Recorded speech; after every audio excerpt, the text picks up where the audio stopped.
Hi there, this is DMNell, and I'm coming to you with another edition of Sotdl Talk. That's the Shadow of the Demon Lord role-playing game. And I've done a few of these videos. I haven't done one in a while, but I wanted to come back and do a video about combat again. I did one earlier, but I wanted to do a deeper dive into combat and get a more granular in how combat works, and also just get a better example because my last video wasn't all that great. So let's see if we can do a little better job this time. And so what I've done is I've gone ahead and prepared a battle mat here in the system that I'm using, Roll20. And I also had another video that I did before, which was using Roll20. I'm going to be using a lot of the features that I discussed in that video. These are not features that come with Roll20. These are features that you have to build into your campaign. And unfortunately, there's not a way for me to share this with other people because that's not how Roll20 works. So if you want to build your campaigns in the manner that I did, then it's going to take some time and some effort on your part to do so. But anyway, I digress. Let's go ahead and get some combat going. So in a standard Shadow of the Demon Lord game, you will have your characters, which I have represented as these three tokens over here. And three typical Shadow of the Demon Lord characters could be a Clockwork Warrior, which I have as this token, a Human Magician, which I have as this token, and a Goblin Rogue, which I have as this token. Now, these are all novice level characters, or novice tier characters. They're second level, and so they are not real super powerful. They're just beginning their careers, and they've got a little bit of experience and they've got a little bit of skill, but they are still pretty green. So let's see how they do against the bad guy I got picked out here. So these three characters find this ruin somewhere, and they just decide to go and explore and see what kind of riches they can find, as adventurers do. So let's go ahead and move them on in. Da da da da da da da da. Let's say there and like so. All right. So as they are moving through, being novice characters, they are not really as cautious as they need to be, so they make a lot of noise, and they could potentially alert this monster before they have a chance to really do anything to notice that the monster is there. So this monster is called a Muttering Maw, and I've built him into my Roll20 campaign here. So I'm going to bring up his character sheet, and we're going to give the Muttering Maw a perception check because, as I said, the characters are just kind of muddling around and making noise. So this could give the creature an advantage. So to make a perception check, I just click on perception up here, and the target number is always 10. So he needs to get 10 or better, and as you can see, he's +4 on this roll. So let's see how he does. No boons or banes. And our monster rolled a 20. So our monster hears these characters coming a mile away. So it will start lumbering down here as the characters are moving in to prepare for his afternoon meal. And since the monster is moving as the characters are moving, this gives the characters a chance to hear the monster moving themselves. So I'm going to have each of those characters make a perception check as well. So first, the Human Magician. And again, the target number is 10. And the Magician, as you can see, rolled a 6. So the Magician is not aware of the Muttering Maw's presence.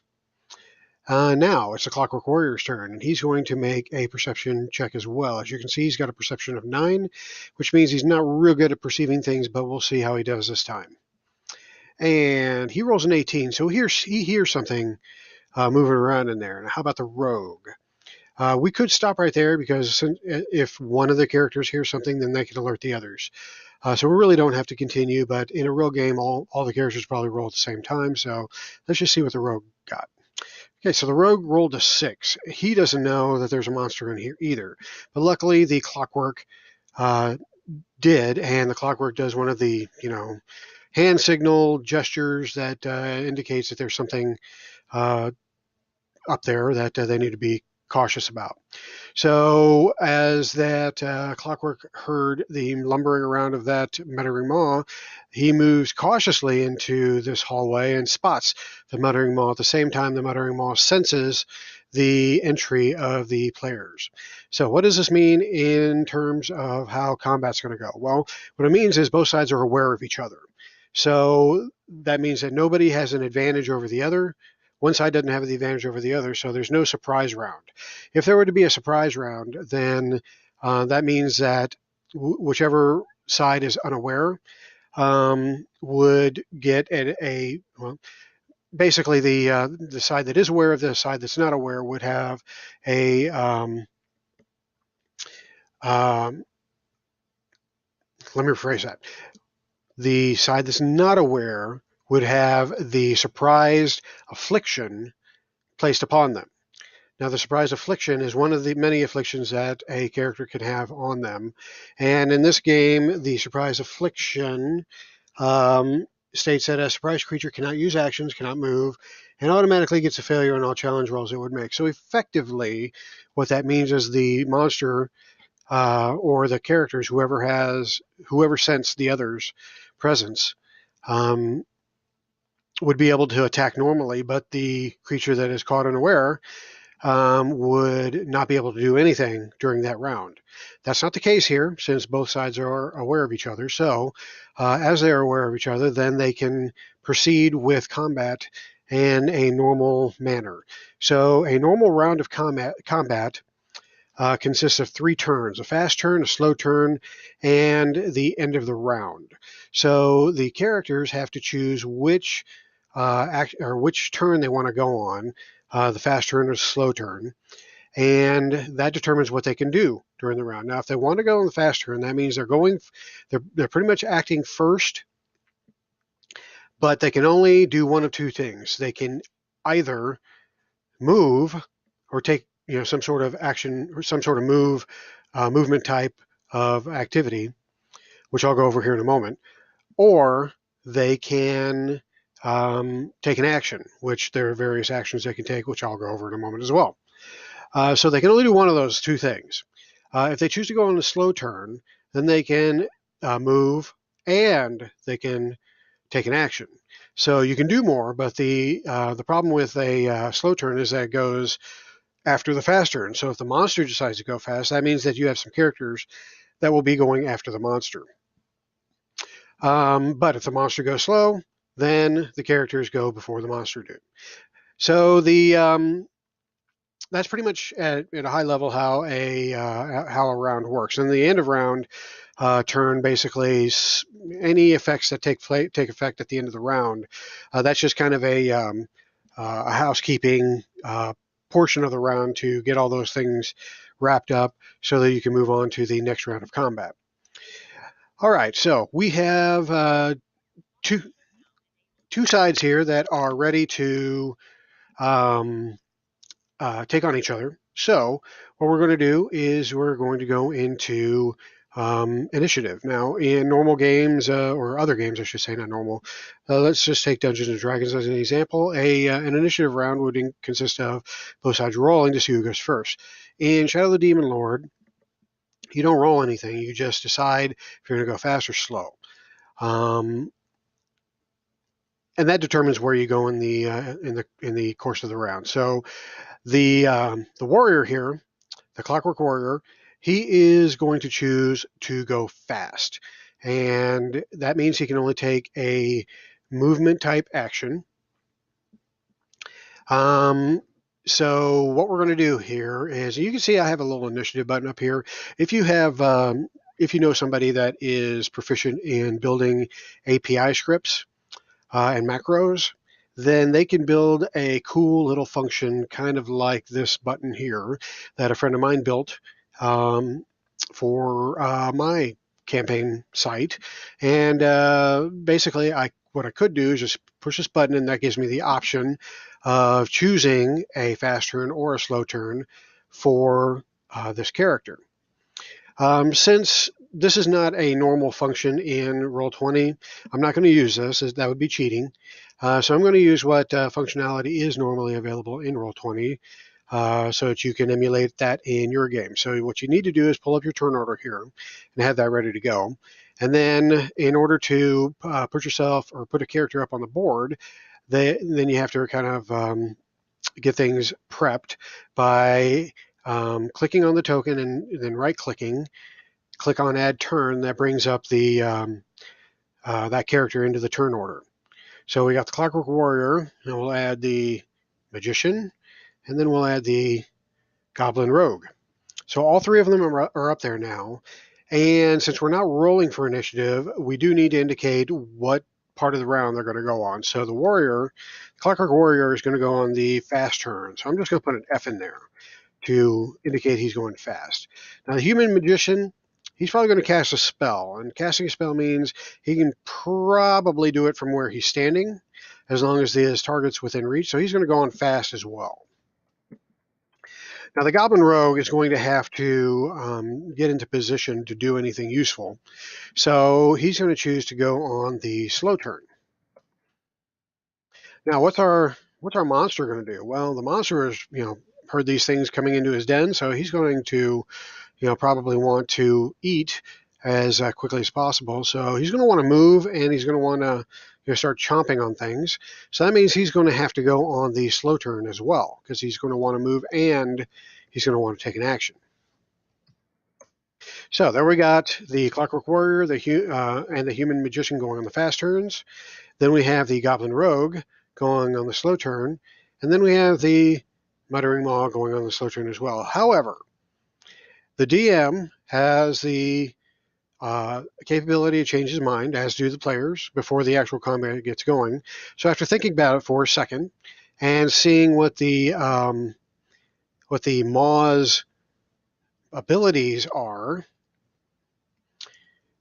and we can see here that the Maw has a special action, which is the Muttering Maw uses an action or a triggered action on its turn to create 1d6 minus 2 with a minimum of 0 slobbering maws on solid surfaces within short range. A maw, okay, blah, blah, blah. So he can do this on either as an action or as a triggered action. So I think as a DM, knowing now that that monster has a special action that can be used as a triggered action, what he's going to do is have the monster go on the fast turn. And so the monster going on the fast turn means that I change him from slow to fast, and then I will move him up in the turn order. Now, even though the monster's going in the fast turn now instead of the slow turn, he still goes after the PCs, because the player characters always go in whichever turn, whichever phase of the round that they're going in. They always go before the monsters do. So any characters that are going on the fast turn go before any monsters that are going on the fast turn. And then the characters that are in the slow turn go after all the fast turns are done. So you can see that the Muttering Maw is going to go before the Rogue, but after the Clockwork Warrior and the Human Magician.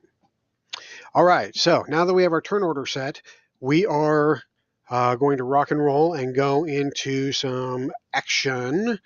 And what the warrior is going to do is he is going to actually take an action, and he is going to charge at the Muttering Maw. Now, charging is kind of a special thing, and let me see if I can find it in the book here. Here we go. All right, so on page 52 of the core rulebook, Shadow of the Demon Lord, which I have on a different screen, you can't see it. But if you have your books open, that's where you'll find the rule. A charge is a special attack action. So the Clockwork Warrior is actually going to take an action. He's not going to move, technically. He's going to do a charge action. So you can only, like I said before, you can only do an action or move in the fast turn. However, the charge action is kind of cheating, and I'll tell you why here in a second. I'll read this to you. The charge action says when you use an action to charge, you make attack rolls and challenge rolls with one bane until the end of the round. You can move up to your speed, and at any point during your movement, make one attack with a melee weapon or with an attribute to knock down or shove a creature. So that right there tells you that you can move using this action, but you pay a price. And the price is that anything that you do during that move comes at the cost of one bane, which penalizes you on your roll to see if you actually succeed in whatever you're doing. So since it says that you can move up to your speed and at any point during your move make an attack, that's exactly what he's going to do. So our Clockwork Warrior is going to move. He's got a movement of 8. Let me get a sheet over here so that you can see what I'm talking about. Right there. All right, so we have the Clockwork Warrior, and he has a speed of 8. So he can move up to 8 yards, and each one of these squares is a yard. So he can move up to 8 squares, and during that movement, he can make an attack. But he does so with one bane. So we are going to move this guy 1, 2, 3, 4, 5, 6, 7, and 8. Now the reason he did that was because he wants to get engaged with this monster, but he doesn't want to be in the way of his companions being able to attack the monster. So he went in and basically went around the monster in order to do that.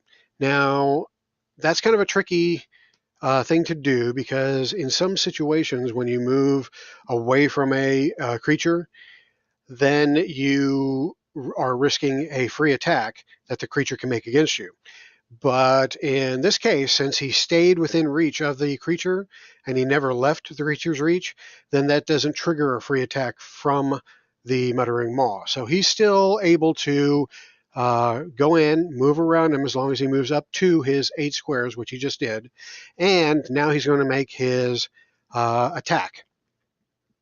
So in order to make his attack, he needs his character sheet back up. So I need to find that again. There we go. And now he's going to attack with his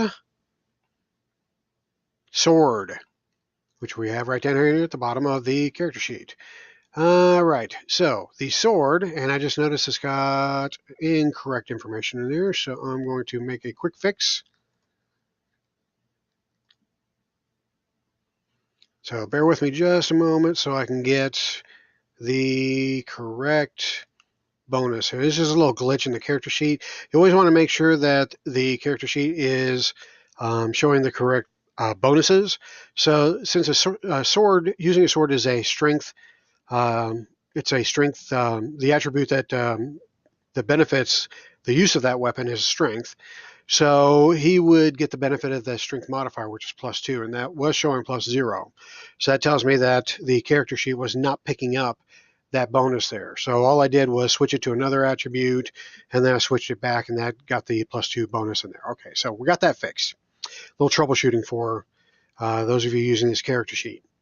Alrighty, so now that we have that that fixed, he's going to make his attack. So he moves in there to make his attack, and you can see that it's already built in with a +2 due to strength and with 1 boon, because that is one of the warrior's talents, is that he's got warrior training, which means when attacking with a weapon, you make the attack roll with 1 boon. So that I've already built into the attack. But since he is charging, and since I read that charge attribute says that he does so at 1 bane. So when this little input value box comes up, we have to type in a bane. A bane you denote by replacing the 0 with a -1. And you hit submit, and what that does is that will enter a bane, which cancels out the boon that he already has. So he's just basically rolling a straight up d20 plus a strength modifier effectively. All right, so going back to the main screen here, we can see that he rolled extremely well. So he's got 19 versus the Muttering Maw's defense. And let's take a look at the Muttering Maw's defense over here. All right, you can see that the defense is 14. So a 19 is better than a 14. That means that the Clockwork Warrior hit him, hit the monster with his sword and does 9 points of damage to him.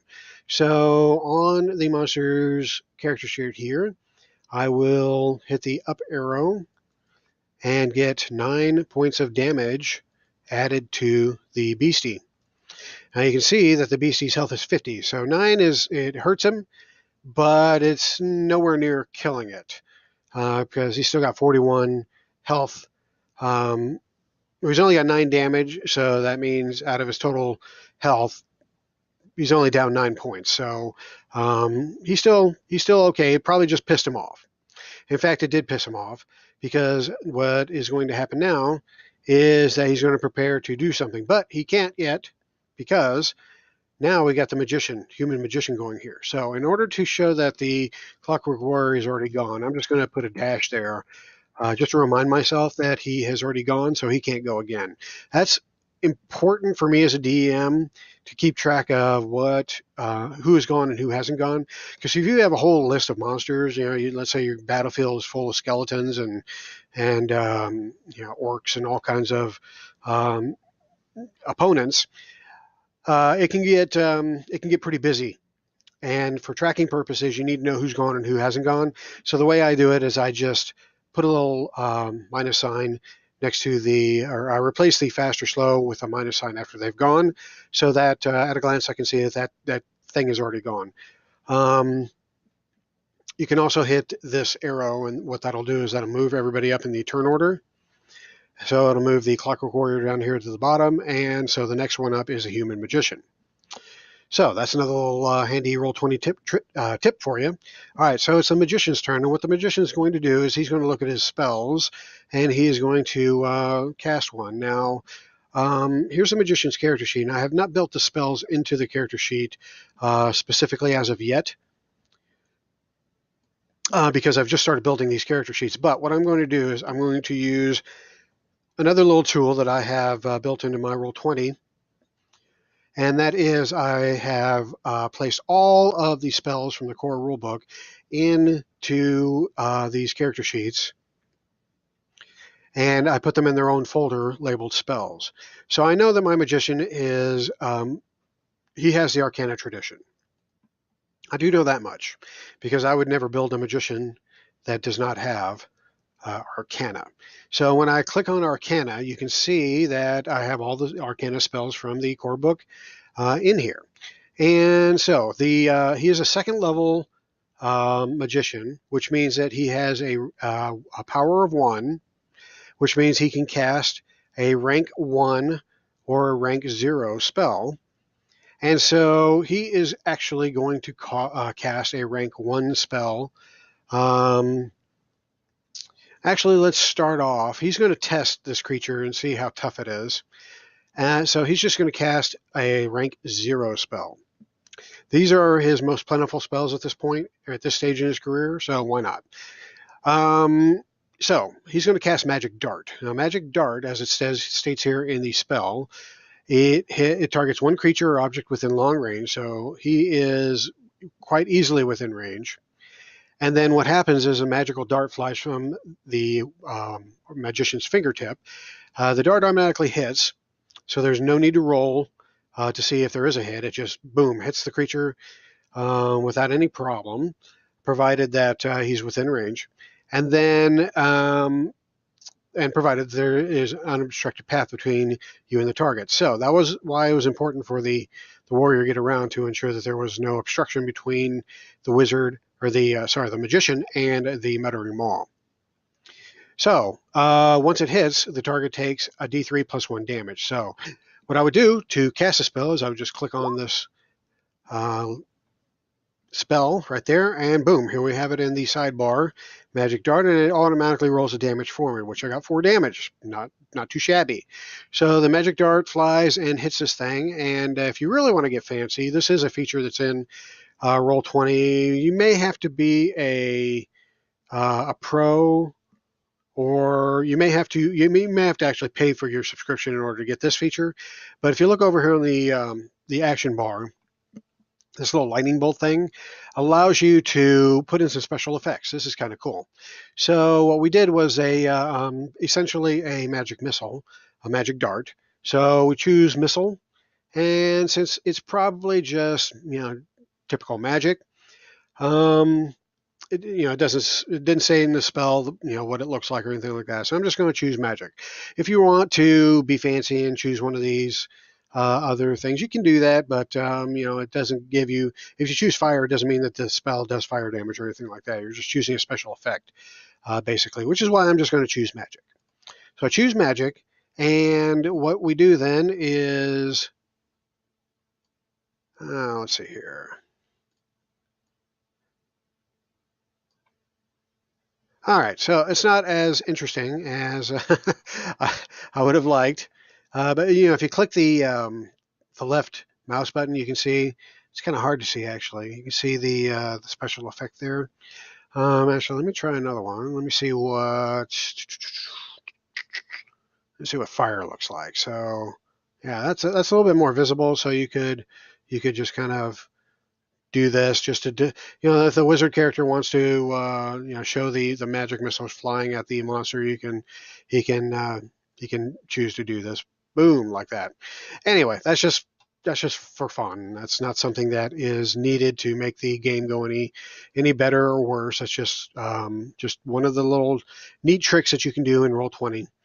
Anyway, that doesn't have any bearing on the actual combat. So the magic dart does 4 points of damage. So again, we have to go over to the Muttering Maws character sheet, or if you don't want to keep messing around with the Muttering Maws character sheet, what you could do is you can click on the Muttering Maws token, and I believe I have the token set to. No, I don't have the token set to do the damage. So you could keep track of the damage here if you want to. In one of these circles. Now, the circles that I have pre-programmed, it tells you at a glance how many points of health or how much health the monster has, and it also tells you the monster's defense at a glance without you having to pull up the monster's character sheet every time. And then that basically is something that you have to program into the character sheet by assigning that token to a monster, and then assigning each one of these buttons to an attribute. So I assigned the green circle right there to the monster's health, and I assigned the blue circle to the monster's defense. And what you could do is assign the red circle to the monster's damage if you want to keep track of it that way. And all you really have to do is click on that box right there that says none. Scroll down until you see damage. Click on the damage icon, or the damage attribute, and then boom, you see that the monster has 9 points of damage. It shows up in the box over here, and or in the circle. And so that's another way you can tell how damaged the thing is. You can also tell by this bar that is right above the token. You can see part of it is red, and the rest of it's clear. And the more red it gets, that shows how much more damage the thing has taken. Okay, so that is a lot to take in. I'm going to not do this, however. I'm going to get rid of that because I started tracking the damage on the character sheet, so I'm going to just keep doing that. So Magic Dart did 4 points of damage, and I'm going to show 4 points of damage. So it's got 9, add 4 more. 1, 2, 3, 4. And now the creature has 13 points of damage out of his 50 total health.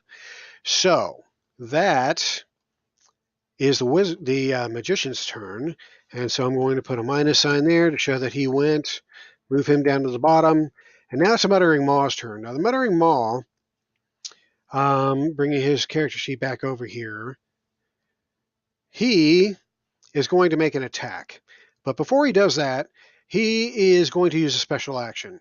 Now you're saying, wait a minute, I thought you said he could only do one thing during the fast turn. Well, you can, but there is an exception. There's always, usually some kind of exception to any rule in any role-playing game. And this is one of those times where there's an exception. So down here it says you can use an action or a triggered action. A triggered action is something that can be done when there is a trigger, or when you have an ability that tells you can use a triggered action. So a trigger means that something occurs that triggers your special thing. And your special thing usually tells you what those triggers are. This special thing basically just says he can use a triggered action in order to do this. So what that means that he's going to do in this round is he's going to first use that triggered action, and you only get one triggered, anything only gets one triggered action during any round. So even if you have several abilities that says you can use a triggered action, you can only use one in any given round, unless you have an ability that says otherwise. So he's going to go ahead and use this. Now I click this here to show that it will create two, because I have a macro that automatically does the dice rolling for me. It will create two slobbering maws on solid surfaces within short range. So within short range basically means within 5 squares of this thing, I believe. Yeah, within 5 yards of the creature. So he's got these little mouths that will start gnawing on anything near them. That just magically appear in these spaces. So what I'm going to do, oops, that's not what I meant to do. What I'm going to do is I'm going to look for a token that I have that can be used as a representation of this maw. I'm just going to type in mouth and see what comes up, because I know I purchased some token packs that have special effects like this. So you can see that I purchased one that has a wizard's mouth, and I purchased one that has a gnawing maw, and there's a ring gnawing maw. So I'm going to use the ringed gnawing maw, because the ring basically is it shows you the what what this thing, how much area this thing affects. So I'm just going to grab that and move it over here. So this thing is going to put 2 of them down. So he's going to put 1 down here, and then he's going to put 1 down here, right there. Okay, so what does that do? Well, let's take a look at the rule again. It says it remains for a minute or until the Muttering Maw becomes incapacitated.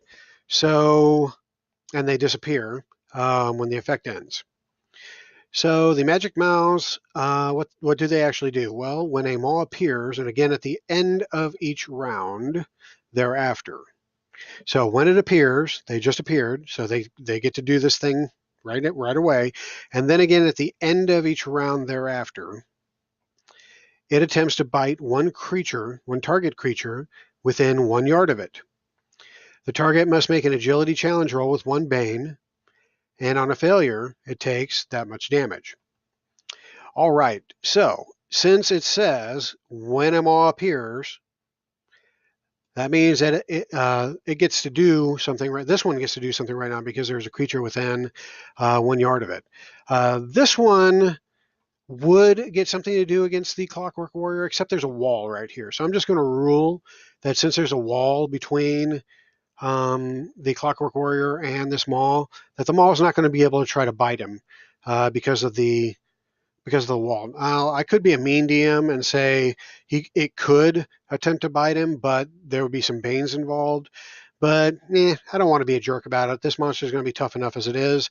So I'm just going to say that this one is not going to be able to attack him, but it will be able to attack anything else that comes within reach. So that's why the big muttering maw stuck this thing here, just in case anybody else tries to come up to attack it. All right, so since the warrior is within reach of this maw, the maw is going to try to bite it. So what the rule again said was the target must make an agility challenge roll. So I need to pick the warrior's character sheet again. And I need to have him make an agility challenge roll. Now, clockworks are not known for their agility, so this is probably not going to be very good. And plus, he's got 1 Bane to boot on top of that. So his agility is 9, which means he's got -1 to begin with 1 boon on top of that, which it means it's going to have a hard time meeting that 10 requirement that he needs. So again, to denote a Bane, you can type in -1 and cross your fingers, clockwork warrior, because otherwise you're going to get bit. And so he gets bit because he needed a 10 and his agility challenge roll only got him a 3. So this mini maw, or whatever it was called, takes a bite out of the clockwork.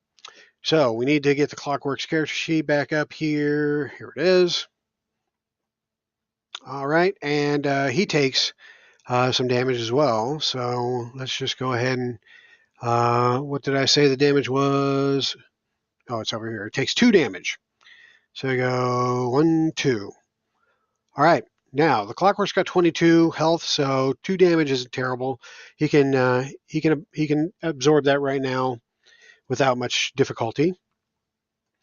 So let's put Mr. Clockwork Warrior back over out of the way here, and the wizard's gone. So now it's the rogue's turn. Oh no, sorry. Back up. Now the last thing to go on the fast turn is the Muttering Maw, because we're still in the fast turns. The Clockwork Warrior and the Human Magician were on the fast turn. They're done, so now the monsters get to go on the fast turn, and this one gets to go next. And so it's going to try to, it's going to look at the Clockwork, and it's not the smartest creature. It's got an intellect of 7. So, and it doesn't have any sight. It's sightless. It's a sightless creature, so it uses its other senses. So I'm assuming it's using its olfactory senses to sniff around and see what kind of food is in the area. And he's not smelling anything edible coming from the clockwork here. So it does smell some nice meat coming from the human wizard over here. So what he's going to do then is he's going to take a chance.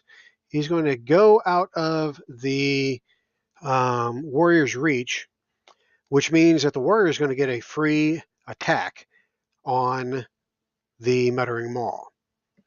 So the Muttering Maw is going to start moving, and in the process of moving, the warrior gets a free attack. So I need to get the warrior sheet back over here because he's going to get to do a free swing on the Muttering Maw, and hopefully it will be a hit. But sadly, he rolls poorly, probably because his mouth is like clamped to his leg. So he rolls a 6, and that's not enough to hit the Muttering Maw's defense of 14. So the Muttering Maw is able to move out of the reach of the Clockwork Warrior, and a Muttering Maw has a movement of a speed of 8. So the Muttering Maw is going to move up here, and he's going to use his movement instead of his action.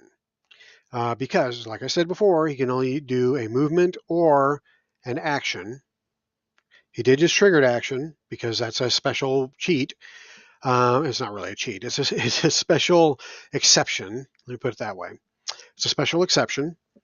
And so he's going to move up here to where the food is. Now, unfortunately for the wizard, that means that the creature is right in his face. But fortunately for the magician, the creature can't attack this round because he's already done his movement and is on the fast turn. But the wizard now is in some danger of being damaged next round. All right, so we are done with the fast turns. And as I look around the table and see if there's no more fast turns happening, I will denote that the Muttering Maw is done, move him down, and we will get the Goblin Rogue up next to take his action or his movement, or actually, he's going on the slow turn, so he gets to do both.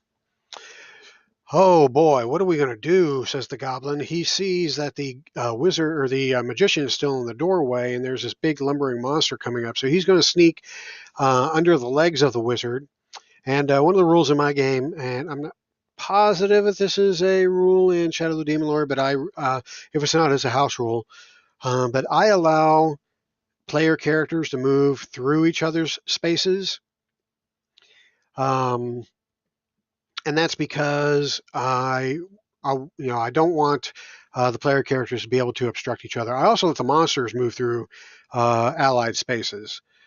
They have the same courtesy as the player characters. So the player character cannot move through an occupied space that an opponent occupies, but they can move through an occupied space that an ally occupies. They can't stop there, but they can move through it.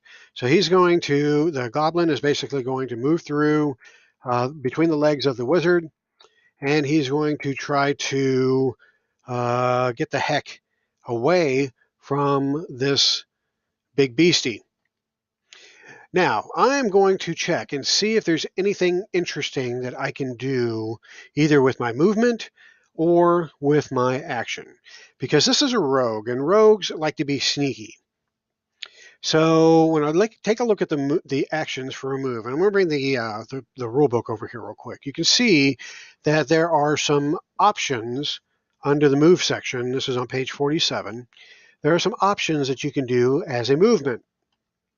You can balance, you can climb, you can crawl, you can fly, you can jump,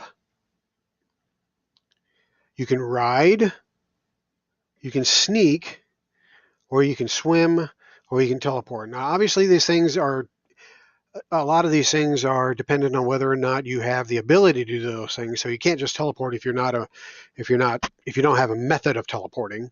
You can't swim if there's no water around or liquid. You can't fly if your character's unable to fly. So you have to eliminate the obvious and just look at the things that are available to you. So sneak, that sounds interesting, and that sounds like something a rogue would do. So let's take a look and see if it's something that could apply here. You attempt to move without making a sound when you sneak. To do so, you must get a success on an agility challenge roll. On a failure, nearby creatures can hear you. If the total of your roll is 0 or less, you make a great deal of noise. Boons or banes can apply to the agility roll based on the surface you move across. It's harder to sneak across gravel or broken glass, which would impose 1 or more banes on your roll. If there is a lot of ambient noise in the area, such as in a factory humming with activity, 1 or more boons could apply to the roll. So, sneaking sounds pretty good, especially since this muttering maw doesn't have any eyes. It's not going to see the goblin, but it could sense the goblin if the goblin is not sneaky enough. So now let me take a look at the goblin's character sheet and see if there's anything that is in the goblin's history or professions that would enable them to get some kind of benefit out of this. And I haven't completed their profession background here, so I'm just going to pick one right now. I'm going to say that he was a burglar. Now, you should have done this before you started playing and leveled up to the appropriate level. I just hadn't gotten around to doing that yet on this character sheet, so this is something I would have done earlier on. So I'm going to assume now that my goblin was a burglar before. So being as how he was a burglar, he was used to being sneaky. And so I'm going to give him a boon on his roll to sneak past this muttering maw without the muttering maw sensing him. And I'm also going to look on the rogue's talent list to see if there's anything else that might give the rogue an advantage. Let's see, we got nimble recovery. That won't work.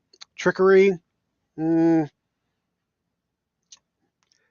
per round, you can make an attack roll or a challenge roll with one boon. If you attack with one boon, your attack deals a d6 extra damage. Okay, well, that's not bad. I can get myself an extra boon with trickery. Let's see what exploit opportunity is. Once per round, when the total of your attack is 20 or higher, that assumes an attack, and we're not necessarily going to attack yet. So once per round under Rogue Talent Backstab, once per round, when you attack with a basic or swift weapon and you make an attack roll with at least one boon, the attack deals a d6 extra damage. Well, that might come in handy, but not just quite yet, because right now I'm just trying to sneak past this thing so that it doesn't know, it doesn't know that the goblin is even there. So the goblin is going to choose to use trickery. And this will be his use for this round of this trickery talent. And he's going to use it with the challenge roll to sneak by the muttering maw. Now, the muttering maw is going to get a chance to sense the rogue's passing. So the muttering maw is going to get a perception challenge roll. And the goblin is going to have to beat that perception challenge roll with his trickery and the boon that I gave him for being a burglar. So this is basically just going to be one ability score against another attribute. So the muttering maw. Where's his sheet again? There we go. All right, the muttering maw is got a perception of 14. So his perception, with no boons or banes, his roll is 7. So I'm going to say that the goblin rogue is going to need to beat that 7 in order to make that happen. Now, this is actually an opposed roll. It's not technically a challenge roll. It's more of an attack roll, but not really.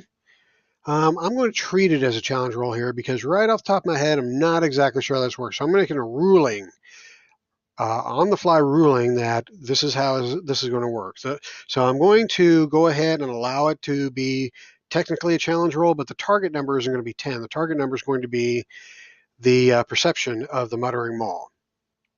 Now, I could just choose to say that the muttering maw doesn't get a perception check. The muttering maw is just going to be standing there, and then the rogue has to succeed at a challenge roll. And if the rogue succeeds at a challenge roll, then the muttering maw doesn't acknowledge him at all, doesn't know that he's there. That's a perfectly good way of doing that. But for me, I like to give the bad guys an opportunity to sense when something's up. And I would give the same courtesy to the players, the player characters. So that's just a ruling that I'm making. Feel free to do what you want to do on your table. So the rogue is trying to sneak by. He needs to do better than a 7. He's got 2 boons on his attempt. So here's what we're going to do. We're going to go to his agility. We're going to hit the +3 here to get the roll going, and we're going to give him the 2 boons from his trickery, and because he has had experience sneaking by things as a burglar. And hit submit, and let's see what he got. 18. So that clears that muttering maw's perception roll by more than double. So this goblin is super sneaky. He sneaks by the creature, and he can tell that the creature's not acknowledging him. So what he was going to do originally is he was going to move from here into this other room and try to get around behind him. And since the monster moved on him, then he is changing his tactic, and he's just going to stay within the monster's reach, and he's going to go ahead and make his attack. Now, he's only moved 2 squares. He moved from there to there, so that's 1, to there, that's 2. He's only moved 2 yards. And the rogue has a total movement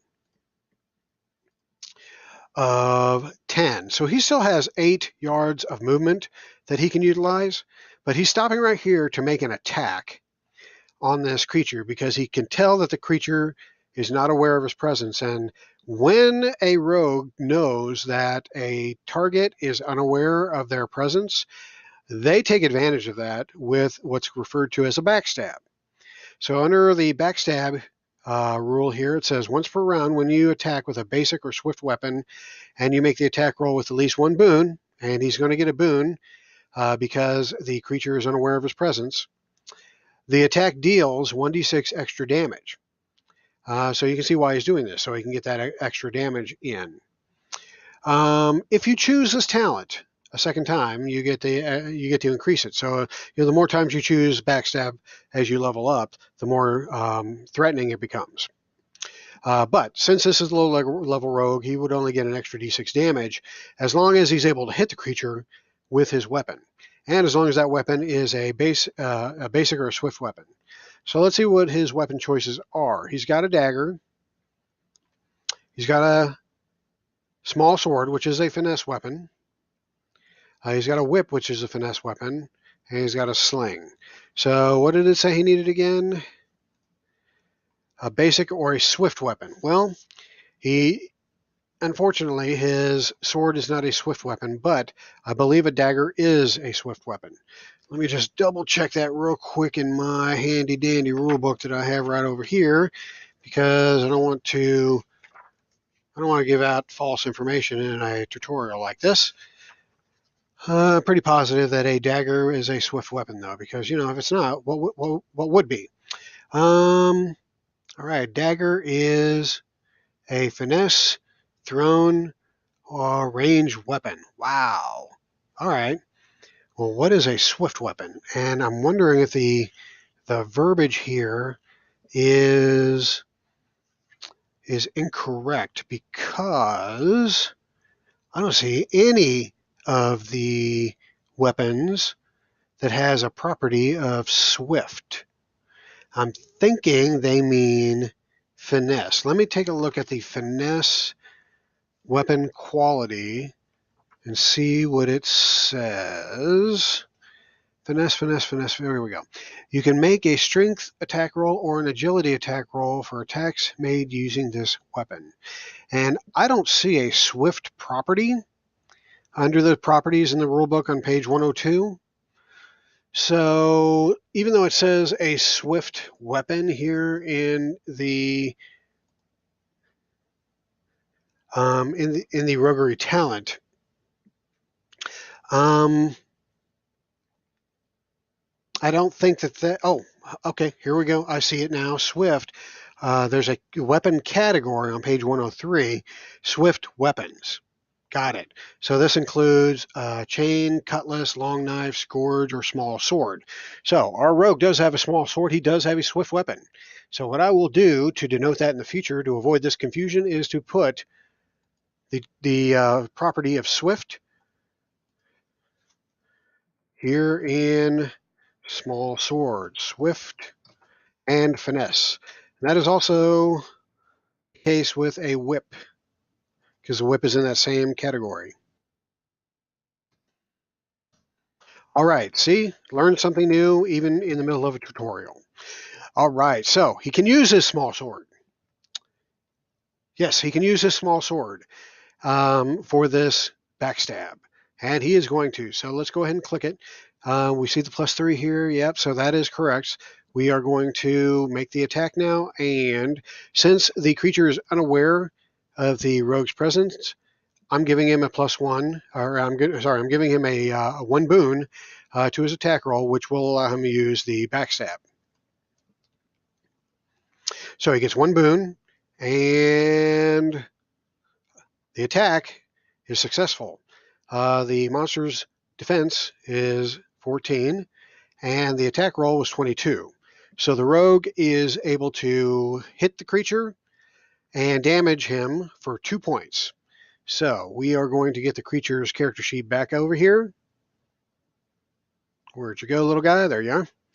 And we're going to give him 2 more points of damage. He is up to 15 damage now out of 50. So he's got a few cuts on him, and he is none too happy about it because he's getting hungry, and these things are not cooperating with him. However, we are done with the round, or are we? Because the rogue character says, wait a minute, I'm not done moving because I only moved 2 of my squares and I have 8 more that I can use. So I am going to keep on moving away from this beastie so he doesn't get a chance to hit me next round. So he's going to move 8 squares away. Normally, if this creature has an opponent that leaves his threatened space, then he would get a free attack. But a free attack is one of those triggered actions that you can use once a round. He's already used his triggered action to summon these things. So the monster cannot make a free attack against the rogue. The rogue doesn't necessarily know that, but the rogue thinks he's being sneaky anyway, so this was something he would do regardless. But the player is happy to hear that from me, so I allow him to go ahead and move without having a free attack made against the Goblin Rogue.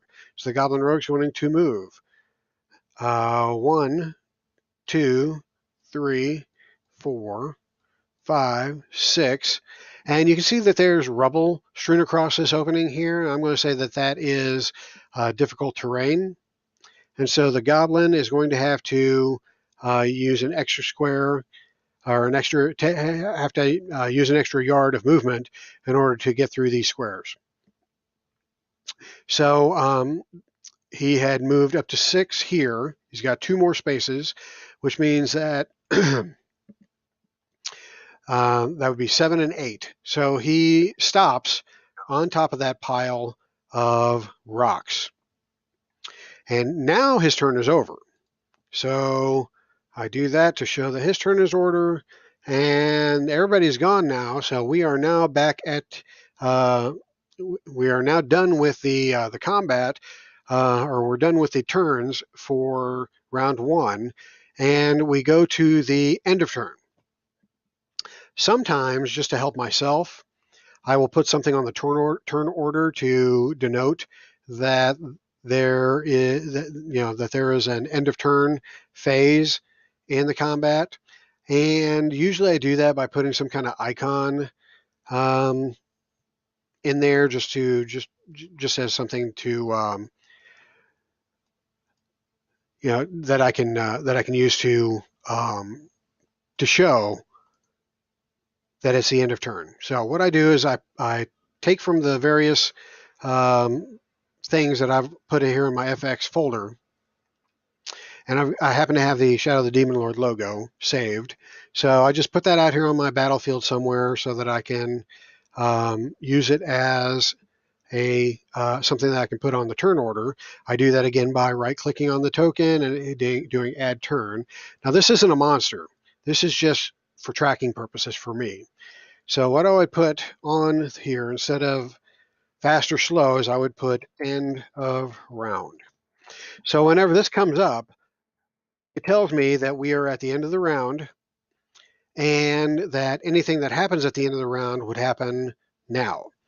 So is there anything that happens at the end of the round? Well, yes, there actually is, because if you'll recall, when the monster did the infestation of maws, it says when a maw appears and again at the end of each round thereafter, it attempts to bite one target creature within a yard of it. So it's now the end of the round. And so this muttering maw right here, or this maw right here, is going to try to take another bite out of that clockwork warrior. So the clockwork warrior, again, has to make an agility challenge roll with 1 bane in order to avoid getting bit. So let me get that character sheet up here again, and he's going to have to make another agility challenge roll with a bane. Again, he's not real good at this because he's not super agile. -1 for a Bane, and it's a met, and oh, he lucked out. Actually, he was ready this time. He shook that maul right off his leg, and he managed to avoid getting bit again because he rolled a 14. He needs a 10 or better. All right, this maul again doesn't have anything to snap at. It's not going to snap at the thing that put it there. So we are effectively done with round 1. Now, you might say to yourself, dang, that took a long time. Well, it only took a long time because I'm going through and showing you all the steps and explaining everything. Once you get the ball rolling on this, and assuming that the characters know how to run the players know how to run their characters, this should run much faster than what I just illustrated. So don't shy away from this game because of the amount of time it took to go through one round in this demonstration, because it's just that, a demonstration. All right, so since we are at the end of round 1, I'll go ahead and progress that back to the end. And this is the point where I would look around the table or the virtual table and I would say, okay, we're in round 2. What turn do you want to go on, the fast turn or the slow turn? And so each character or each player would tell me what their character is going on. So the warrior now has to get back to the monster. He is going to have to move and he's going to have to attack. So he's going to go on the slow turn. Now you're going to say, well, hold on, he moved and attacked last time. Why can't he do the same thing this time? Well, the reason is that he charged last time. Now, charging was a special attack action. And let me bring charge back up here so I can tell you why he can't do that. First of all, he does it with 1 Bane. That's the penalty that you take. So he could technically charge again. But he doesn't want to have that Bane imposed because this is a tough monster. He felt that when he made his first attack. And so he doesn't want to take the chance that he might miss the next time he makes an attack, because we need to take this thing down fast before the monster does a lot of hurt to him or his companions. So he's not going to charge. He wants to go ahead and move, and he wants to go ahead and attack without being penalized. So he is going to go on the slow turn. So I put an S next to him. Now the magician, he doesn't like being right next to this monster. So he decides he needs to do something right away. And he needs to do something that is going to be defensive in nature, because if this big mouth clamps down on his head, he's done for. And the player character knows that, because if he looks at the wizard's sheet, the wizard only has 14 health. Now, he hasn't taken any damage yet, but if this monster does very much damage with his bite, then that 14 health will go pretty quickly. So the wizard decides that this round he's going to go on the defensive. So we take a look at what type of actions are defensive actions. So let me put the rule book back over here.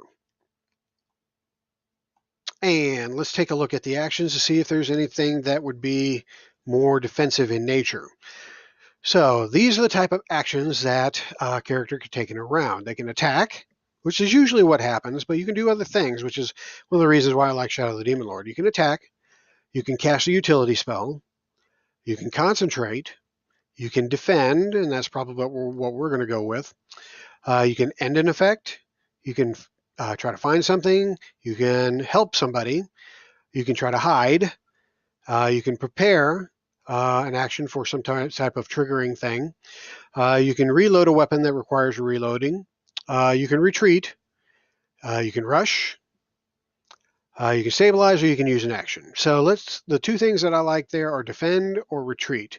So let's take a look at defend. Defend says when you defend until the end of the round, all attack rolls are made against you with 1 Bane, and you make all challenge rolls to resist attacks with 1 boon. These benefits will end if you are prevented from using actions, such as when you become dazed, stunned, or unconscious.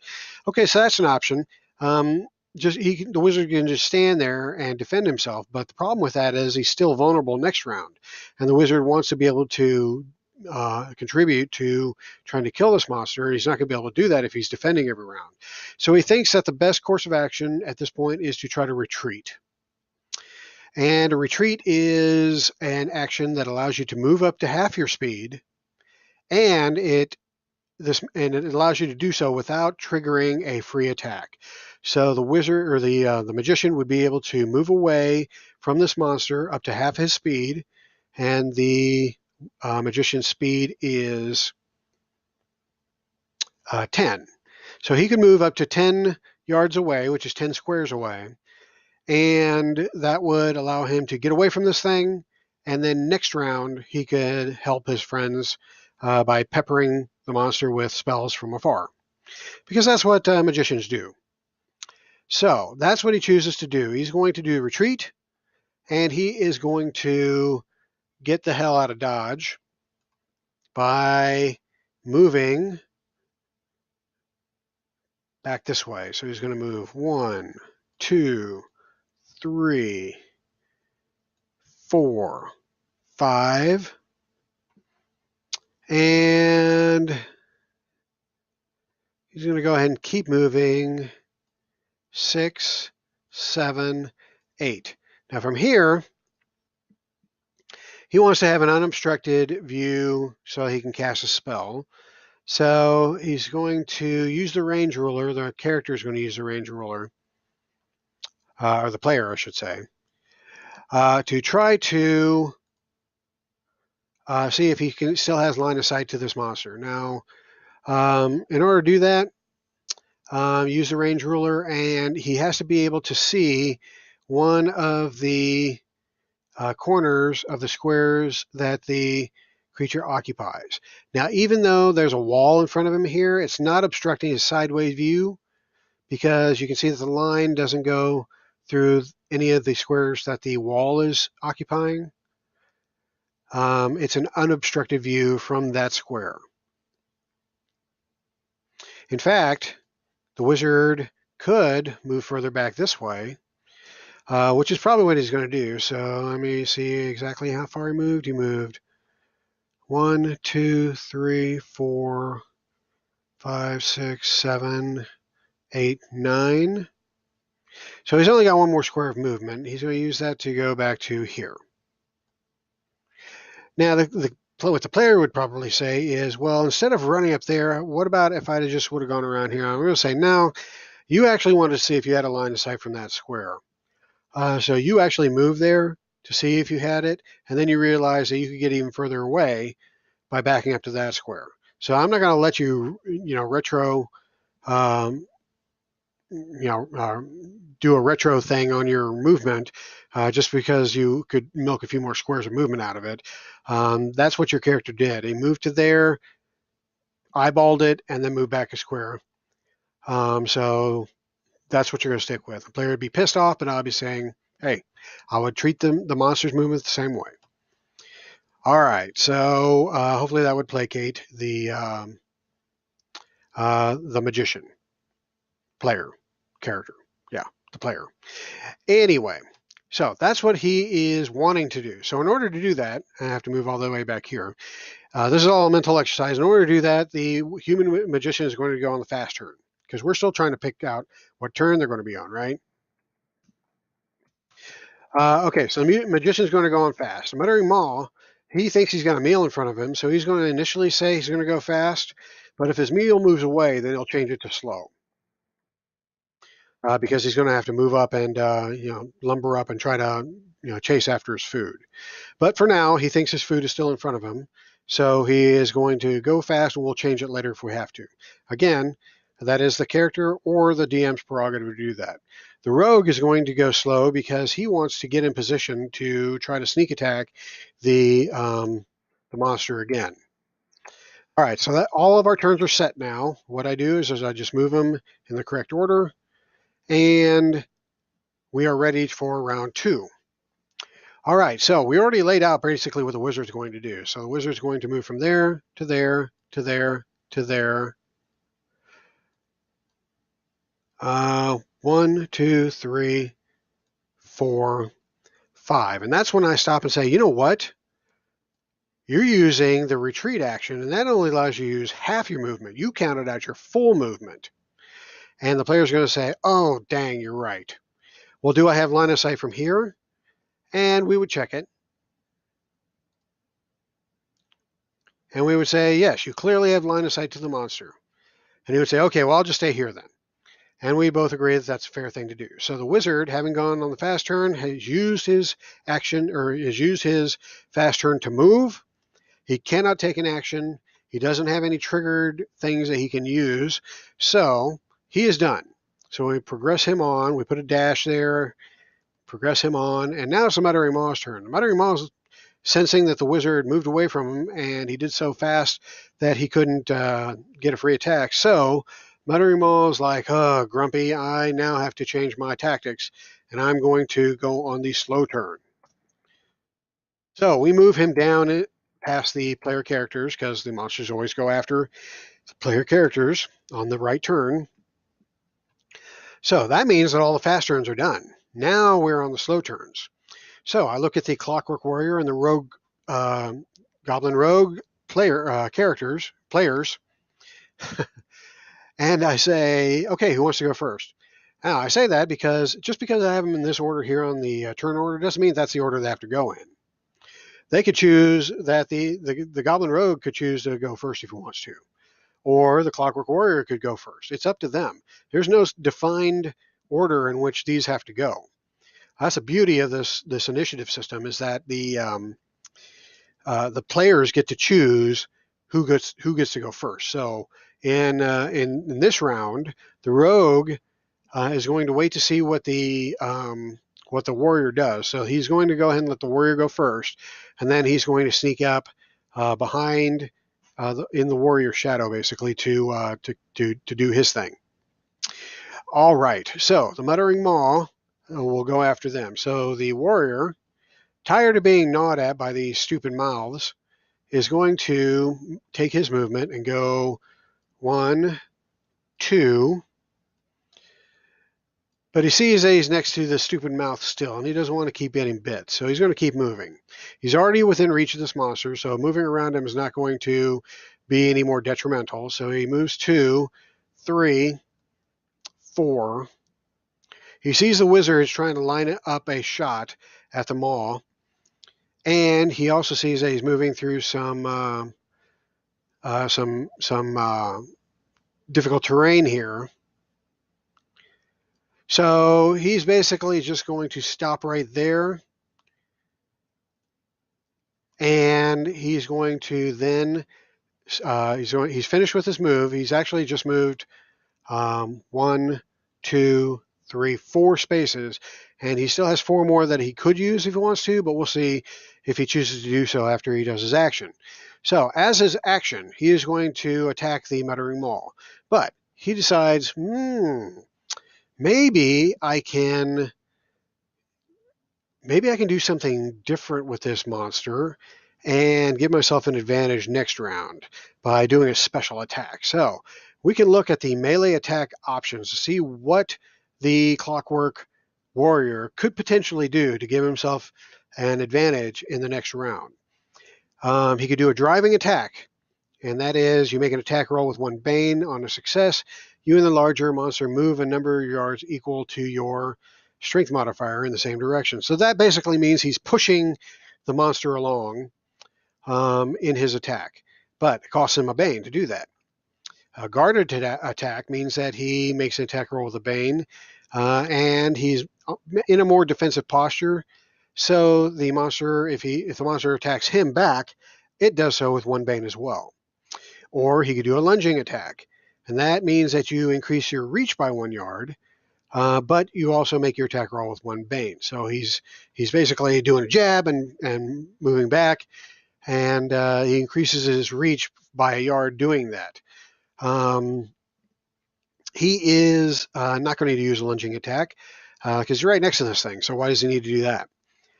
Shifting attack.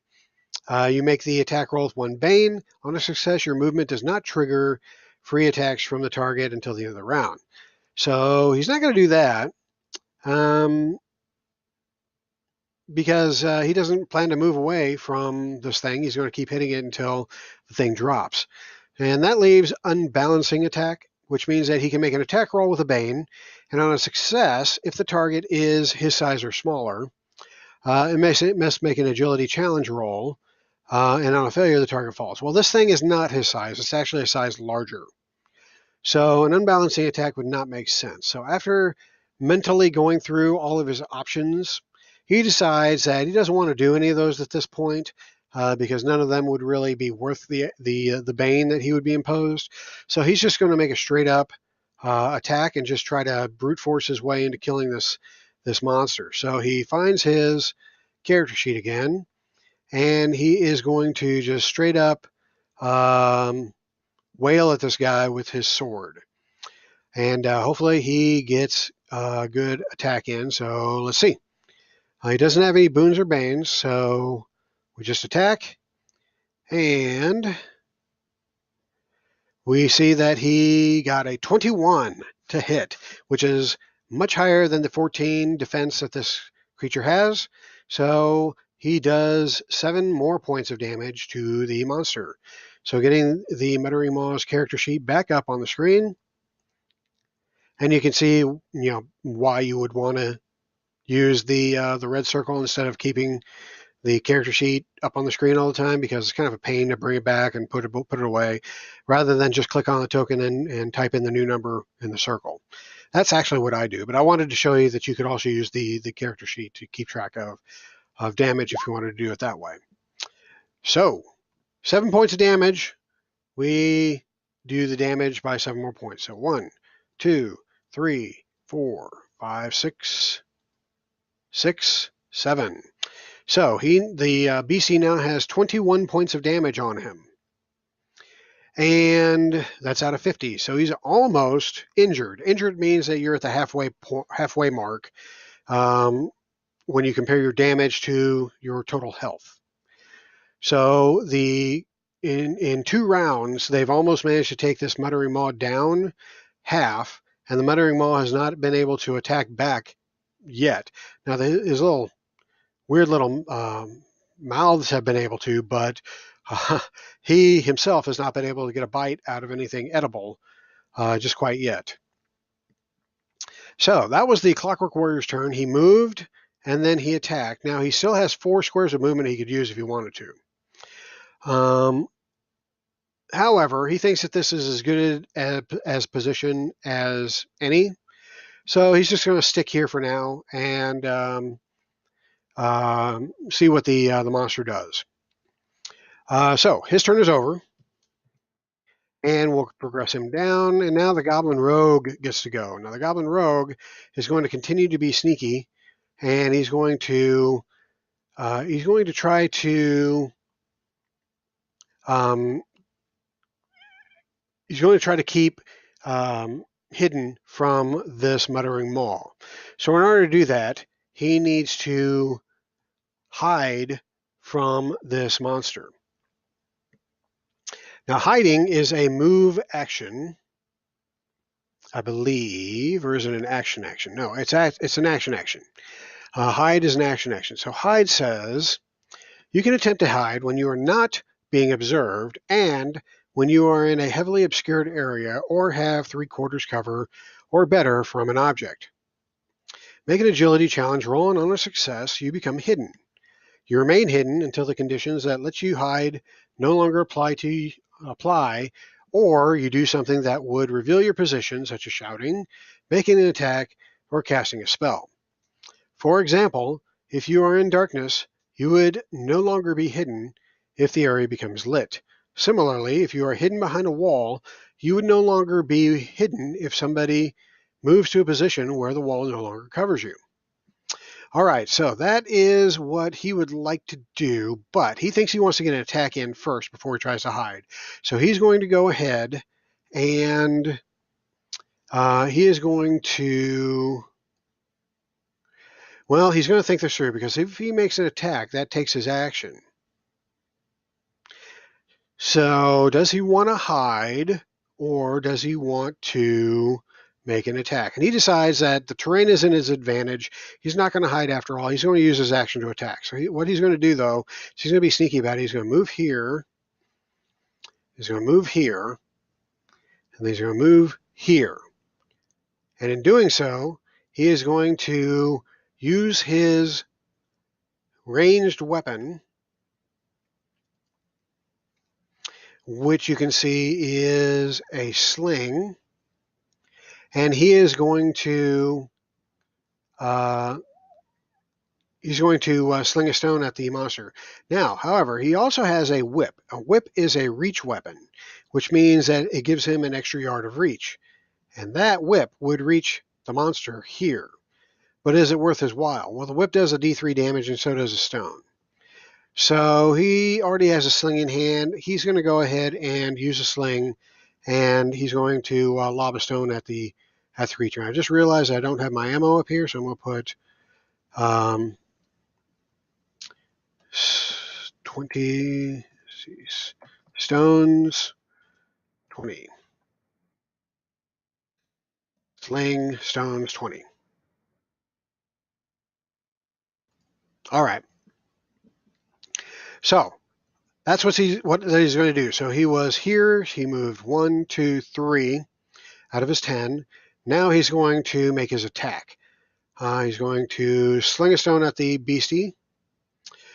He does not have, he's not hidden. He doesn't have the ability to sneak past this thing because he's too far away from the creature, and the creature knows that there are enemies in the area now. So I'm not going to allow another boon for the goblin to gain from this particular attack.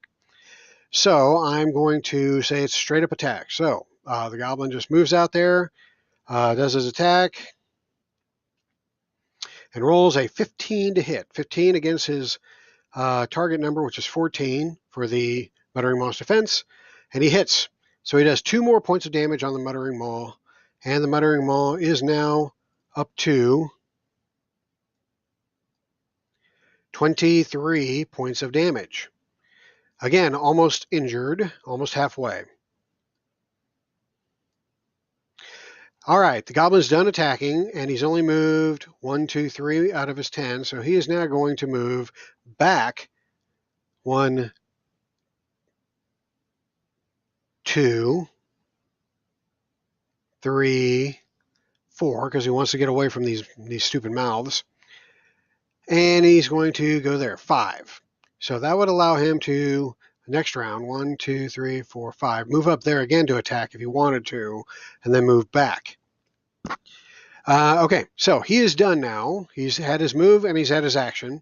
So we're going to progress him on. And now we're going to go to the Muttering Maw. Well, the Muttering Maw is tired of being poked at by this inedible thing that keeps following him around. So he is going to attack it first before he moves closer to the food. So since this is a new round, he hasn't used a triggered action, he hasn't used his move, and he hasn't used his action. So he's going to do all 3. And he is going to, first of all, attack the Clockwork Warrior. And he's going to do that by smacking him down with his fist.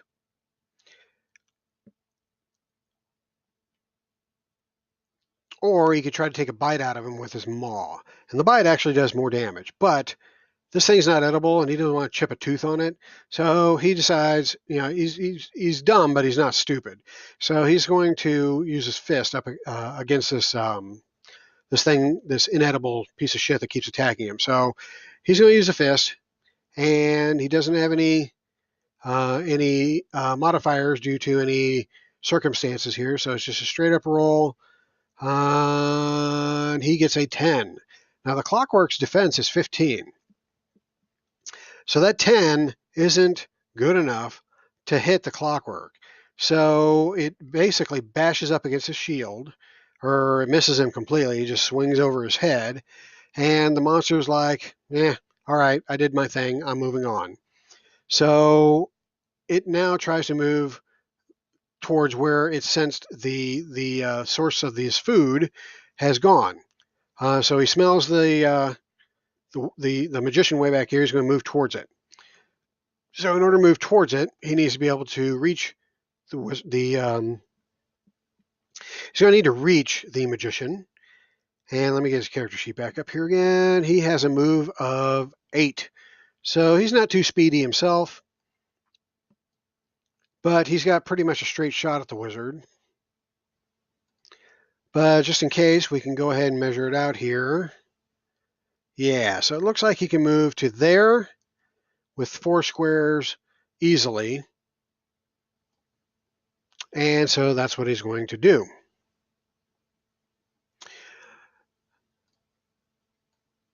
Bada boom. Now, he moved out of his the warrior's threatened space. So that means the Clockwork Warrior gets a free attack on him. The free attack doesn't stop the thing from moving, but it means that as he was moving away, the warrior got a swing at him. So the warrior will take a free attack with his sword. No boons or banes imposed by circumstances, that is. And he rolls a 14. 14 is exactly what he needed to hit this thing. He does 10 more points of damage.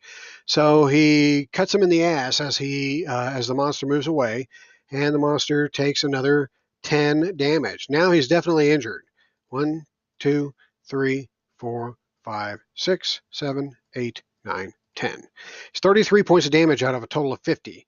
So this thing is now starting to getting not only starting to get hungry, but he's starting to get concerned that these creatures are maybe more than he can afford to eat. But he is set in getting at least a bite out of his effort here. So he's going to continue. Now he's already moved and he's already made his action, but he hasn't done a triggered action. And as this infestation of maws stated, he can do it as a triggered action. So he's going to do this again, and he's going to put 4 maws out there this time. And this time he's going to put it around him as kind of a defense, because he doesn't want this clockwork guy coming up behind him and continuing to sting him with that sword of his. So what I'm going to do is I'm going to copy these guys, and I'm going to put 4 copies down here. So I'm going to put one there, put one there, put one there, and I'm going to put one there. That way, that pretty much protects the rear side of this muttering maw from anything coming from this direction. And that ends, and that was a triggered action, so that means he took a triggered action, he took an action, and he moved. So those are the only things he can do on his turn. He is pretty much done. So the muttering maw gets a dash and progress to the bottom, and we can now see that we're at the end of the round. So what happens at the end of the round? Well, these things snap at anything near them, except for the thing that produced them. So they don't have anything to snap at. So there is nothing else that we need to do at the end of this round. And so we progress on to round the third. And in the third round, we look at the players and we say, what would you like your character? What turn would you like your creature or your character to go on? I can't think today. And they would tell me, well, let's see here. Once again, the magician is not feeling too safe, right, with this muttering maw in his face. So he's going to have to retreat again. He's going to go fast. Clockwork Warrior decides, oh, geez, all those snapping maws there. I'm going to have to find a way around them, or else they're going to keep snapping at me. I'm probably going to have to go all the way around this wall and come up in front of this guy. So he's going to have to go slow. And then the rogue, he's like, I'm not hearing that muttering maw over there anymore. Oh, dang it, now I see he's over here. And there's those mouths in the way, too. All right, I guess I'll be going slow as well. And so we have our turn order here For the player characters, it's fast, slow, slow. And the Muttering Maw, once again, thinking that he's got a meal in front of him, is going to go fast so that he can take a bite out of the magician. But he's going to change it to slow again because the magician is going to use his fast turn in order to get the fuck away from the Muttering Maw. All right, so we have the turn order up there, and I would say, human magician, you get to go first. And the human magician says, I'm getting the heck out of here. So he gets to move his full movement, which again is 10, I believe. Yes, 10. And he's going to move from there. That's 1, 2, 3, 4, 5, 6, 7, 8, 9, 10. He's going to move way down there in hopes that this monster can't follow him, and in hopes that the monster tries to follow him so that he can get a long distance shot off at him. So that is the human magician's turn. Well, seeing as how the human magician is no longer in front of him, he decides he is going to go slow because he wants to move and he wants to enjoy his meal. All right, so the human magician's done, the fast turns are done, and now we go to the slow turns. And I have to move the Muttering Maw to the end of the slow turn round because the player characters always go before the monsters. Okay, so now Clockwork Warrior and the Rogue get to decide who gets to go first. So the Rogue decides he's going to go first, see if he can get in a position to get a good sling attack off without these stupid maws being in his face. So he moves over here, 1, 2, 3, 4, 5, 6, 7, 8, 9, 10, and he figures this is a good spot because if the thing starts coming at him again, he's going to just run the hell out of the keep. The Clockwork decides he is just going to move in and attack, but he's going to move around. So he's going to let the Rogue finish doing what he's doing. So the Rogue went first. Rogue moves there, and he's going to sling the Muttering Maw again. And so this will take another sling stone, and he is going to bash this thing, maybe chip a tooth. No boons or banes. And he hits with a 21. That hits this monster squarely, doing another 3 points of damage to him. So we go 1, 2, and 3. Now the monster has 36 points of damage out of 50 health that he has. All right, now that was the Rogue's turn. I'm going to put a dash there, and I'm going to move him to the end. Now it's the Clockwork Warrior's turn, and the Clockwork Warrior is going to try to see if he can get to this monster the long way around, or should he just shoot his crossbow at him? Well, he could shoot his crossbow, but the problem with that is he has to load his crossbow, and that would take an action. And by that time, the monster is probably not going to be still standing conveniently within range. So he decides he's going to try to go ahead and see if he can get around those stupid mouths in order to attack the Muttering Maw. So he's going to have to take the long way around, and he may not be able to get there. So he's going to go 1, 2, 3, 4, 5, 6, 7, 8. 8 is all he can move. So he figures, well, heck, I can't get to the monster. I can't attack.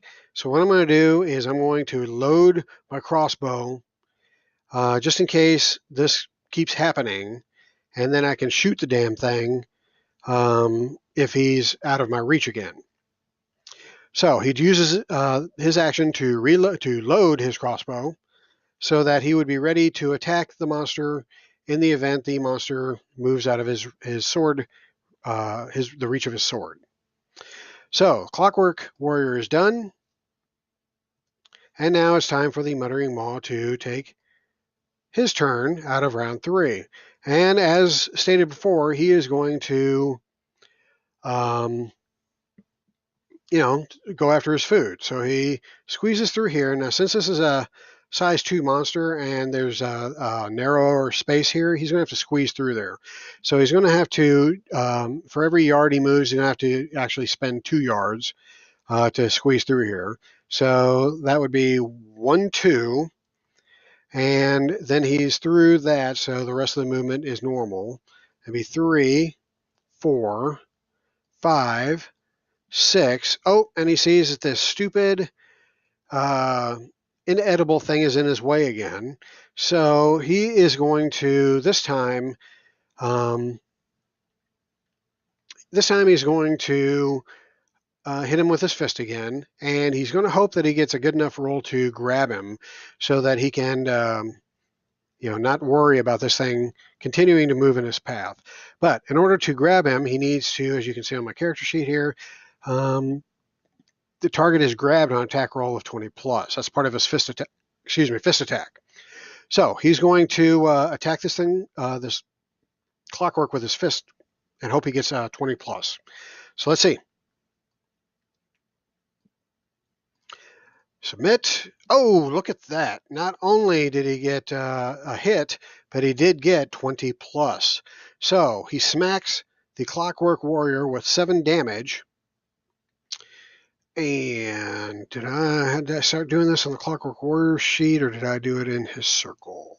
No, I did it on a sheet. So 1, 2, 3, 4, 5, 6, 7. Ouch! Now the Clockwork has 9 damage out of 22.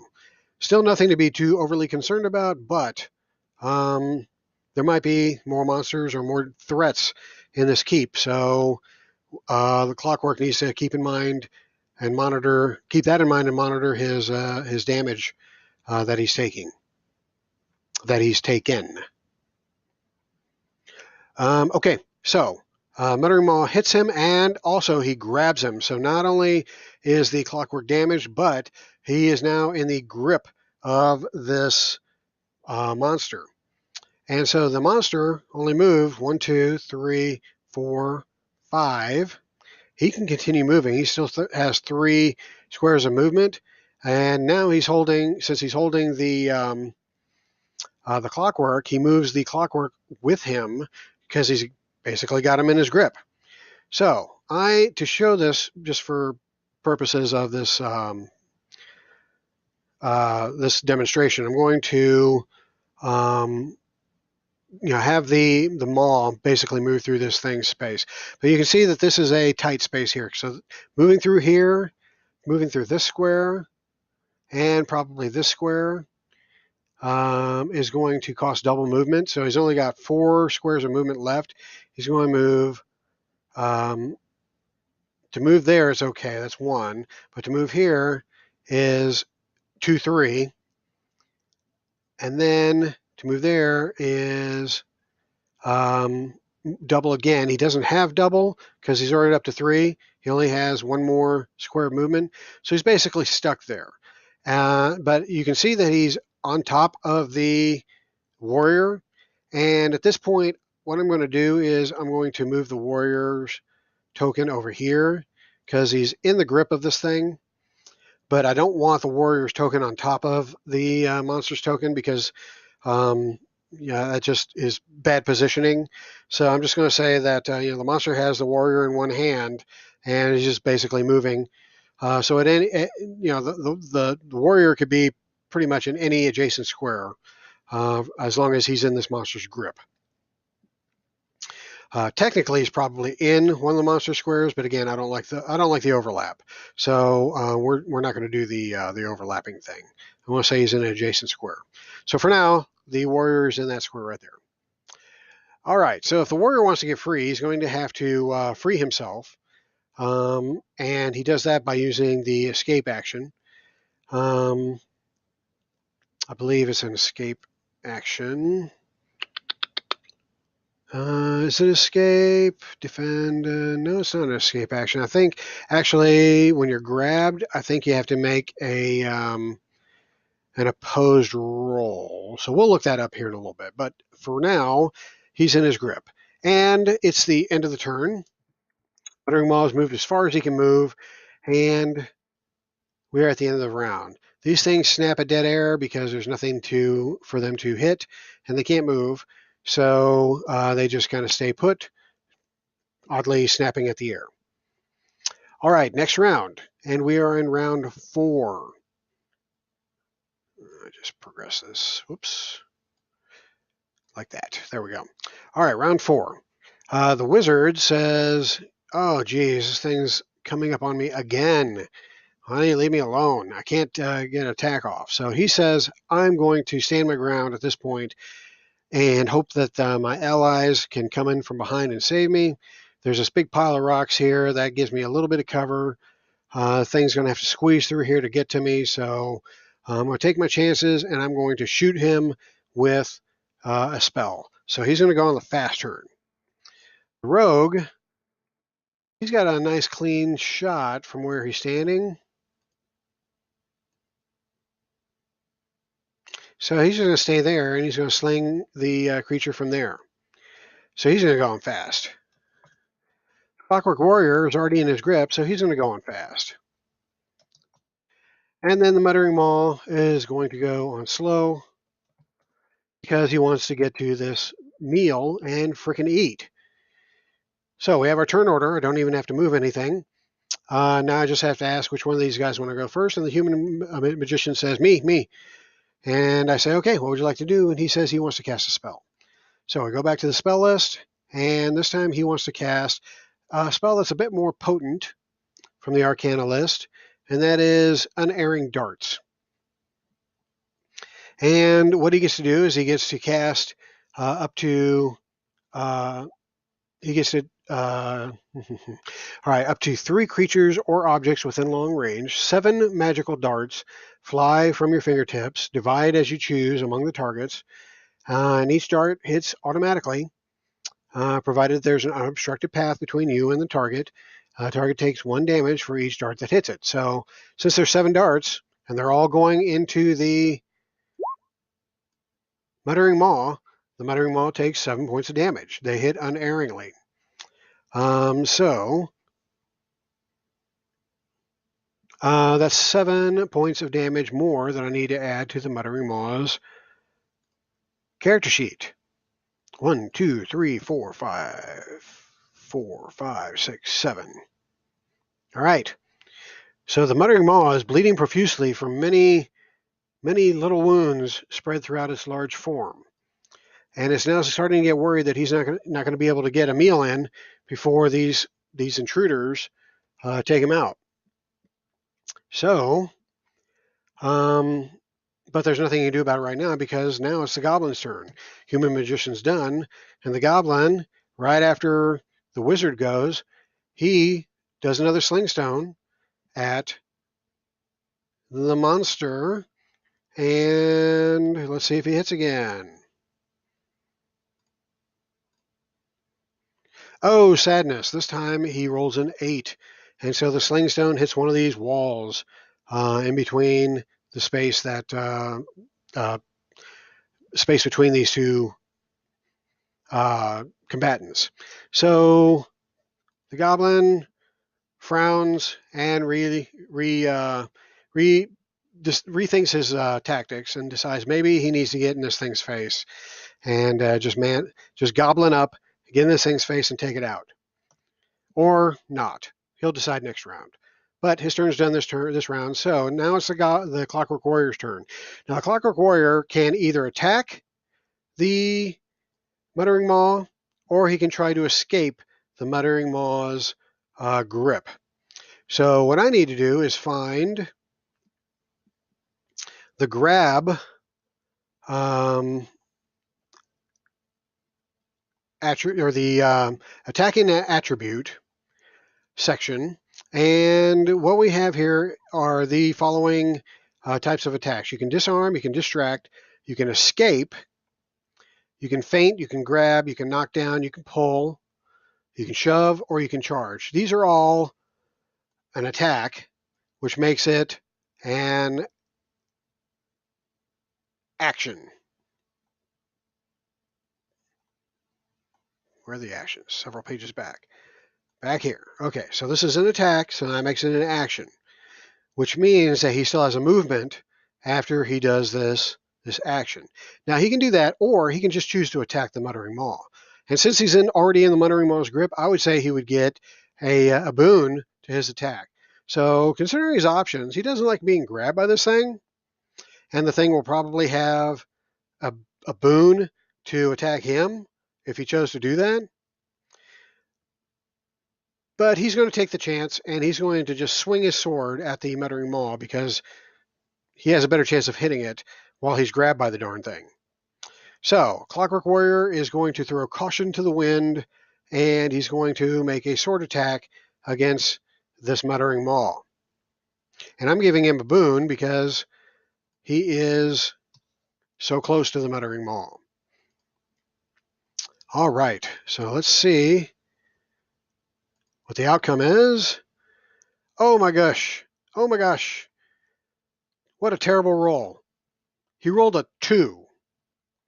And even with the 2 banes, or the 2 boons that he has, one boon for his weapon training and one boon that I just gave him, he only got a +3 out of that, so sadness. Not a good combat round for the Clockwork Warrior. So he misses the Muttering Maw, even though he is grabbed by the Muttering Maw. So the Clockwork Warrior wastes that round, and the Muttering Maw is now famished, and he wants to eat. So he moves there. Oops. He decides he's going to get that attack in on that. He's going to eat that stupid human that is peppering him with magic. So he goes 1 square. And you can see there's a pile of rubble here. Now, the pile of rubble would be difficult terrain for the medium-sized characters, but for the large monster here, it's not really affecting him. So he's going to ignore the difficult terrain and just walk normally. So he's moved 1 square, moves 2 squares, then he moves 3 squares to there. And he's going to go ahead and finish his movement by going here to block his way out. And he's also carrying remember he's carrying the warrior with him still. All right, he finally is up on the magician, and he is hungry. He wants a magician snack, so he is going to take a bite out of the magician. Since he's went slow, he can move and he can attack. So that's what he's going to do. By golly, he's going to have a meal if it kills him. So he's going to use his maw attack. And the magician better hope he doesn't connect, because it will be painful if he does. All right, so I click on the attack. He doesn't have any boons or banes from any environmental effects, and so his attack is a 19 versus the magician's pathetic defense of 10. You can see why the magician was running away so much. And he does 15 points of damage against the magician. Well, the magician only has a health of 14. So the magician is now, his damage exceeds his health, which actually means that it equals his health, because you can't exceed your health. So once the damage reaches the same number as your health, then the wizard drops. He goes down. So to indicate that, I'm going to click on these little icons here, and I'm going to show that the wizard is down by putting that little token on him right there. So The Muttering Maw is done, the wizard is down, and we are at the end of the round, which is good because this allows me to illustrate what happens at the end of the round when you have somebody that is um, getting ready to start dying. So the magician's health is damaged, has met his health. What does that mean? What that means is that the magician is now incapacitated. Whoops. And so uh, a creature becomes incapacitated when its damage total equals its health score, and he immediately falls prone. That's why I chose that little symbol there. So the magician goes down. The creature remains incapacitated until its damage total is no longer equal to its health.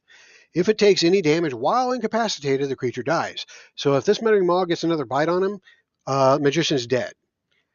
Creatures other than player characters that become incapacitated either die or fall unconscious. That's up to the DM, so that doesn't pertain here because this is a player character. Player characters, however, become disabled and make fate rolls to determine what happens to them. A fate roll is a roll of d6. So a disabled creature, he's incapacitated. That's one thing. And then he takes on the disabled affliction. So actually, it's not an affliction. He becomes disabled. So a disabled character is defenseless and makes a fate roll at the end of each round. We're at the end of this round, so he needs to make a fate roll. So let me get the character sheet up. And you can see on the character sheet, there's this little teeny tiny fate symbol and word right below the damage. So this is to make a fate roll. Let's see what happens. He rolls a 3. All right, so a disabled character, and he's disabled right now because this is the first round he went down, rolls a fate roll. So he rolled a fate roll, and the fate roll is 3. On a 1, the character starts dying. So he's not dying just yet. On a 6, the character heals damage, 1 point of damage, and becomes impaired for 1 minute. Well, he didn't roll a 6, so any other number has no effect. So at this point, he's just down. He is incapacitated, and basically what that means is that he can't do anything. So what that means for us is that we are at the end of the round. The wizard's not quite dying yet, but he is probably going to die if this maw gets another bite on him. All right, so we are in round 5 of this combat. And round 5 means that this is a do or die situation for the magician. So something big's got to happen in this round. So the warrior decides he's going to go on fast because he's got to do something. The magician, he is out of the picture right now because he is disabled. And